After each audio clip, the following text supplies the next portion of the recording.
सुहेल अफरीदी को tough time जो है वो तो दिया है मीडिया ने कि इतने महीने गुजरने के बावजूद मैंने उनकी तवज्जे खैबर पख्तूनख्वा की गवर्नेंस पर नहीं देखी। सारा वक्त आइन आइन करती है पीटीआई कि जी आइन वो 26वीं तरमीम हो गई और हम आइन को बहाल करेंगे और ये हो गया और वो हो गया। तो जब आपकी वज़ीर-ए-आला ने खुद एक हल्फ उठाया है, उसकी काबीना ने हल्फ उठाया है कि वो खैबर पख्तूनख्वा के लोगों की खिदमत करेंगे कि हैं कवाकिब कुछ नजर आते हैं कुछ। आज से ये तीसरी टेन्योर है पीटीआई का। जी वेलकम। मैं सलमान दुरानी हूँ और इस प्रोग्राम में भी मुझे रजा रूमी साहब ज्वाइन कर रहे हैं। रजा साहब वेलकम टू माय प्रोग्राम। जी Salman, thank you for inviting once अगेन। सुहेल अफरीदी साहब के ऊपर, उनकी हुकूमत के ऊपर जब करप्शन के इल्जामात लगते हैं तो उनका एक बयान बड़ा सामने आ रहा है। वो कह रहे हैं कि जी काला चैनल।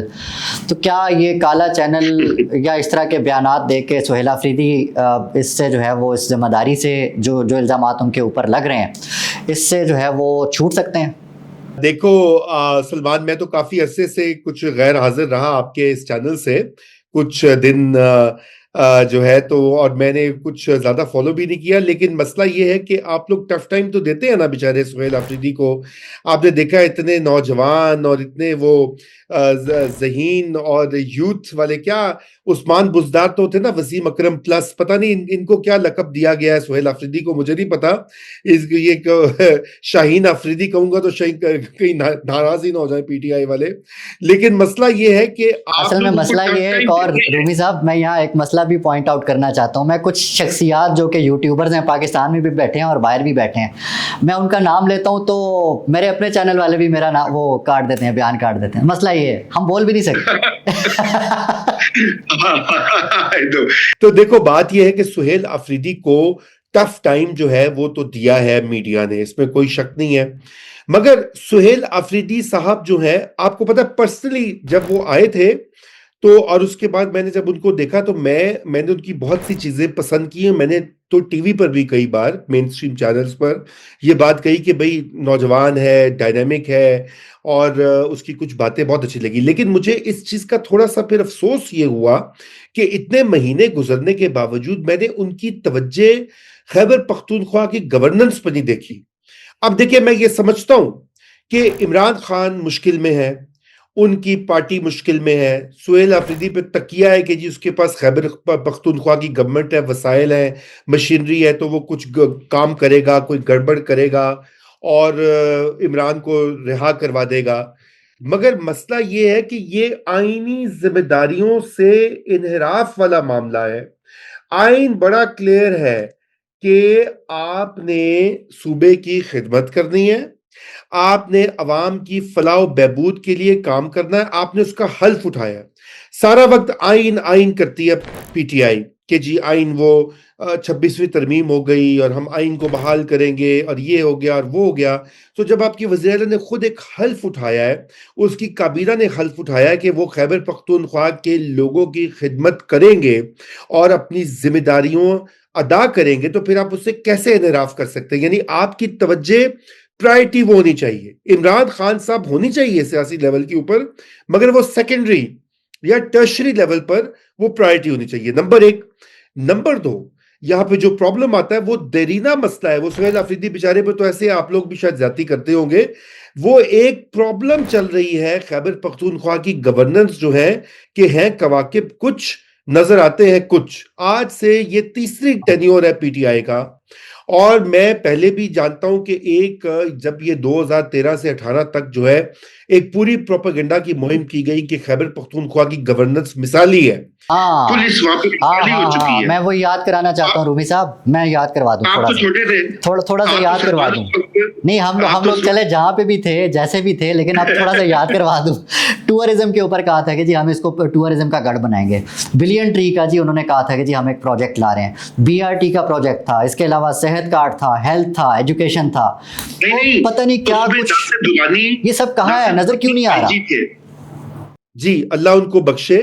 नासिर दुरानी मेरे भी जानने वाले थे, वो आईजी थे और बड़े अच्छे अफसर थे। तो वो उन्होंने भी कुछ वहां पे कुछ चेंजेस की थी। उसके बाद उन्होंने कहा जी खैबर पख्तूनख्वा की पुलिस जो है वो तो मिसाली पुलिस है और उससे तो मॉडल पुलिस बन गई है। हमारे बड़े बड़े कॉलम निगार, तबसरा निगार, उस वक्त आपको पता ना प्रोजेक्ट इमरान जो था वो जोर शोर पे था, तो उन्होंने भी कॉलम पे कॉलम लिखे। मुझे याद है न्यूज में, जंग में, टीवी पे वो कहते थे जी हम कहते थे भाई एविडेंस दिखाइए, क्राइम रेट नीचे आया है, कुछ हुआ, अच्छा वो फिर इसी तरह। तो वो भी अब फिर ये 1 अरब दरख्त जो लगाने का पूरा एक ढकोसला, उसके बाद आपको पता है स्टडीज की गई और कुछ लोगों ने वहां पे जाके ग्राउंड पे देखा कि वो दरख्त नहीं थे मौजूद उस तरह से, वो भी बाकायदा आर्टिकल्स प्लांट करवाए गए। ये 2 बातें। फिर बीआरटी जिसके ऊपर तनकीद की गई, पंजाब में गालियां दी गई कि जी जंगला बस और वसाइल का ज़िया, सब कौमें सड़कों से नहीं बनती, कौमें इंफ्रास्ट्रक्चर से नहीं बनती, ठीक है। हाँ खुद हाँ। बीआरटी, आज तक बीआरटी मुकम्मल नहीं हुई। तो आप सोचिए ना 26 जिसने मेरे ख्याल है 6 अरब का था प्रोजेक्ट, कितने अरब का था, आज 26 अरब से ज्यादा का हो गया है, अब अभी भी इनकम्प्लीट है। तो अब बात ये है कि जब देखिए करप्शन की एक एक निशानी ये होती है कि जब आपका कॉस्ट जो होती है ना, ये देखिए एक तो नेचुरल इन्फ्लेशन होती है ना 10%, 20%, लेकिन जब आपकी कॉस्ट जो है वो डबल हो जाए, 3 गुना हो जाए, तो उसका ये मतलब है कि वहां पे कोई ना कोई गड़बड़ हो रही है। फिर एशियन गड़बड़ की अम्मी है। मैं आपको बताऊं रूमी साहब, एक और चीज आपसे, एक बड़ा इंटरेस्टिंग सवाल करता हूं। इन्होंने कहा था हम 300 डैम बनाएंगे छोटे छोटे। आपने आज तक मतलब कोई ऐसा क्लिप देखा हो, खबर देखी हो कि यार कुछ छोटा डैम बना है, उसका इफ्तिताह हुआ है? कभी कुछ हुआ कभी ऐसा इत्तेफाक? कि मुझे इत्तेफाक नहीं हुआ। मैंने भी जानने की कोशिश की अपने बहुत सारे दोस्तों से और मुझे मिला जुला जवाब मिला। देखिए पेशावर की तो इस वक्त बड़ी बुरी हालत है। जितनी लोग हमारे जर्नलिस्ट जो हैं, हसन खान साहब, हमाद साहब, रिफतुल्लाह औरकजई, इनसे मेरा राब्ता रहता है और मैं इनसे पूछता रहता हूँ। मेरे फ्रेंड्स भी हैं पेशावर में, जो तो सरकार में है वो तो दबे दबे अल्फाज में बात करते हैं और डरते हैं।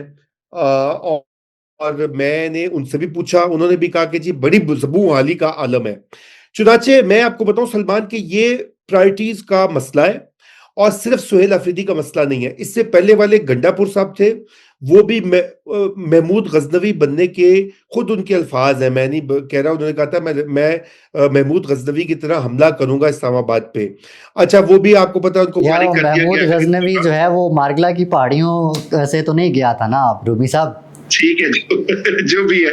अच्छा उससे पहले वाले जो थे वो वुज़राए आला महमूद खान साहब, जो कि पिछली बार प्लस थे, उन्होंने भी वहां पे गवर्नेंस की वो धज्जियां बिखेरी के अल्लाह जानता है।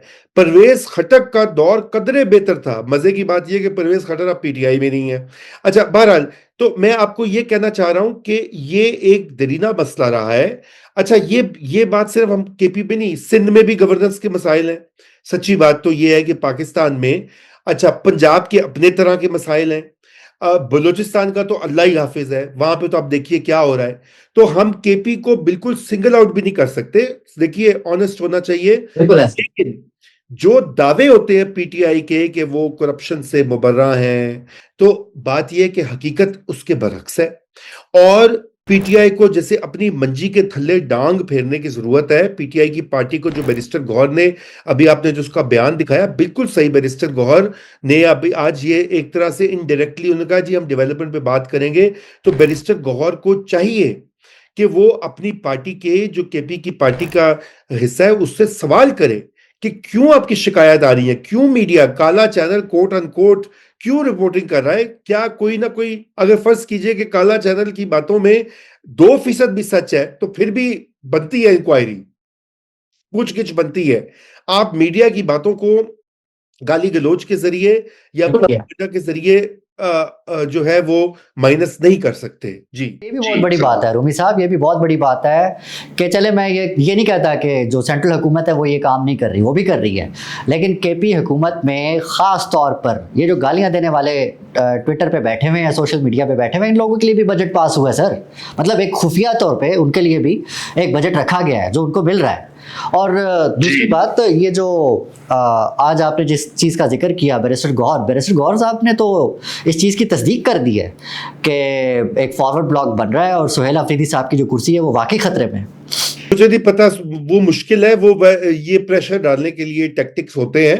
फॉरवर्ड ब्लॉक इतनी आसानी से नहीं बनेगा, लेकिन मैं अर्ज ये कर रहा हूं कि वो ना असल में जरा सा डिफिकल्ट होता है। मगर सलमान, बात ये कि मैं तो सिर्फ ये बात कह रहा हूं कि उनको इसका जायजा लेना चाहिए और उनको इसके ऊपर कुछ करना चाहिए, ये बात मैं अर्ज कर रहा हूँ।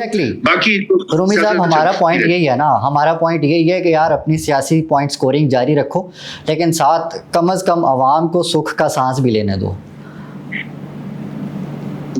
ऐसा ही है ना कि इतने 13-14 साल हो गए हैं आपको हुकूमत करते हुए, और आपने सूबे का वो हाल कर दिया कि इस वक्त जो आपकी हेल्थ है वो वहाँ पर मैसर नहीं है। एजुकेशन जो है उसमें करप्शन की स्टोरियां सामने आ रही हैं। आप ईंट उठाएं, वहाँ पे करप्शन की स्टोरी जो है वो हर डिपार्टमेंट पे जो आपको मिलेगी। फिर कहते हैं आप जो है वो सबूत आप दें, सबूत देते हैं तो फिर आप खामोश हो जाते हैं, आप कहते हैं कि काला चैनल। रज़ा रूमी साहब, बहुत शुक्रिया, आपने वक्त दिया और आज हमने जो बात की है इस सब का बहुत शुक्रिया। Thank you very much sir for your time.